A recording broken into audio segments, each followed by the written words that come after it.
Hey, it's late at night. Talking low because my wife's asleep, and as you all know, she's been um, through cancer. She survived breast cancer. She also had to have her appendix removed last week, so she does not want to be woken up. I'm in the spare bedroom hiding out. The reason why I am here is I'm eligible for the COVID vaccine, so I'm trying to get myself an appointment. Needless to say, there are no appointments. So while I struggle with that, rather than being frustrated, I figured, hey, let's try a new beer, and I have one. Mr. Beer's Punkin Ale, Punkin Lager. Mr. Beer's Punkin Lager. Haven't even been drinking yet. Uh, I love pumpkin. I'm from New England, so I hope this thing tastes unbelievably like pumpkin. Um, I'm sure I'm going to want more pumpkin in it than actually shows up, but that's okay. Um, Now, I did cold crash this one like I did Big Mountain Ale a couple times back.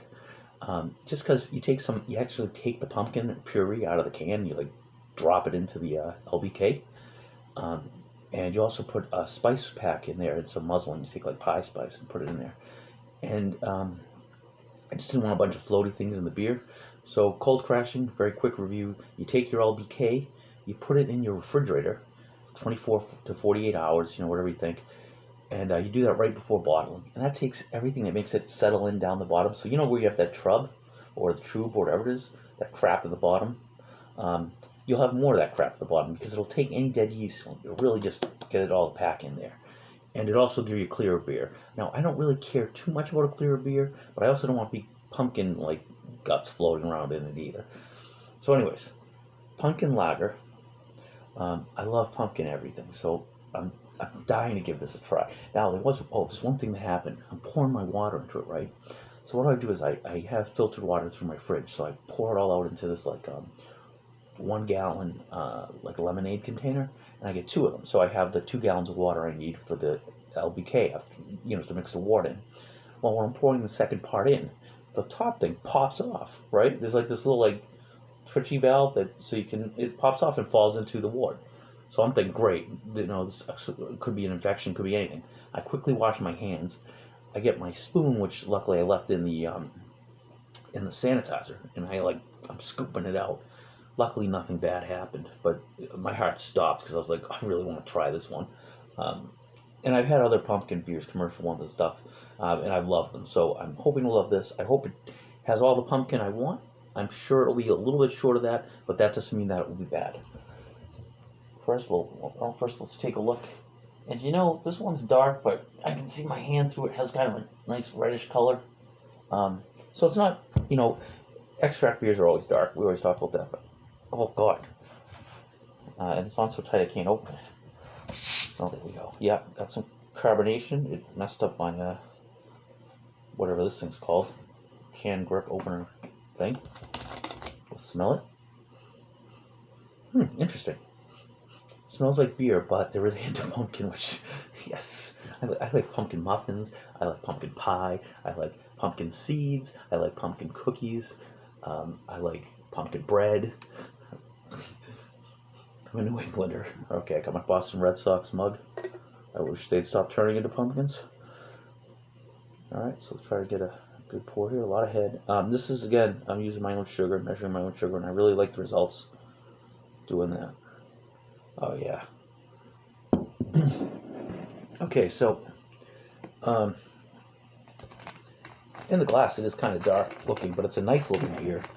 It lightens a little bit at the bottom, actually.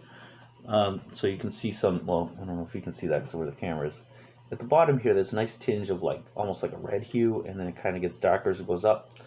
Almost like, like a mixed drink in a way. Like it's just a little bit lighter there. Hold it up to the light without spilling it. Oh yeah, if you hold it up to the light, it's awesome. Well, I'm sorry you can't see this, guys, but if you hold it up to the light, it's a nice like kind of orangey reddish kind of thing. I don't have a flashlight, so I'm sorry you can't see that. To here, it looks black, but if you actually hold it up to the light, you can see through it. It's a little cloudy, but considering it's pumpkin and what I did, it's clear enough that you can see like your fingers through it. And it has a great color. It's like a red, almost an orange, just what you'd want out of pumpkin. If I smell it, it smells like pumpkin. It does smell like pumpkin. All right, let's try. Enough of this nonsense. Let's try this.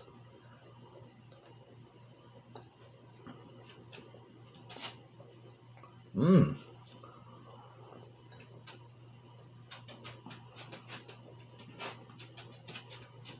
Hey, that's good. If you hear, if you hear something walking around, it's our churro. You're not getting any of the beer. Say hi to churro. Okay, he's a Boston Terrier miniature pinscher mix, so we call him a Bo-Chi Man. Um, so that's where that goes. Uh, this is great.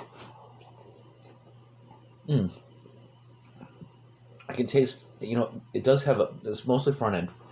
Um, and it's a little bit of like a raspy. It's a little bit of a, not super smooth, you feel it. I would have thought it would have been maybe a little bit smoother, but it's not, it doesn't matter because it's great. I taste the pumpkin. It's mild pumpkin, but you definitely taste it. I definitely taste the pumpkin spice. So it's almost like a pumpkin pie. In a way, it's almost like a pumpkin pie soda, but it's a beer. It has a hint of the beery, lager to it. But this is a great, definitely a great fall drink. Um, a good beer if you have friends who don't really want a beer, like a real beery taste to it, because this has a very mild flavor to it, and that mild flavor is pumpkin. But this is a great seasonal drink. Um, oh yeah, put this out with some of those like ginger snap cookies. Oh, in the fall and some pumpkin pie. Oh, unbelievable. Yeah, I really like this. I don't know where I'll rank this. It's hard to get past the traditional beers like Canadian Blonde or the Oktoberfest. I love those. The Black Eyed Bach, which is basically the Canadian Blonde. And then there's which one of the recipes, so things are added to it, and it makes it into a really nice beer. And these recipes, like this is a recipe, and these recipes really, a lot of them have a really nice touch. A couple extra bucks, and you get a really unique taste and a really unique flavor. This is fantastic.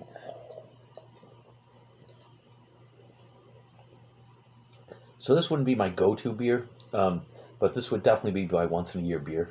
Um, Maybe twice in a year if I missed it. Very easy to drink, very smooth. Taste is up front. There is a little bit. Hmm, there's a little blend of taste where you get like a little bit of the like almost carbonation first, and then like that malty mixture. But then you get the pumpkin flavor. I guess those two tastes could be a little bit smoother into each other, but this is a very good beer. I really like it, especially for like specialty beer like this. This is easier, but this is easily better than any other pumpkin beer I've had. And I do like pumpkin beers. I like pumpkin anything. So I'm gonna recommend this one. Total thumbs up. Oh yeah, that's good. Total thumbs up. This is pumpkin lager. I think they call it Punkin Lager. Don't worry about it. I'll put links down in the thing so you can order it. It's fantastic. I totally recommend this. Totally recommend this. Cheers.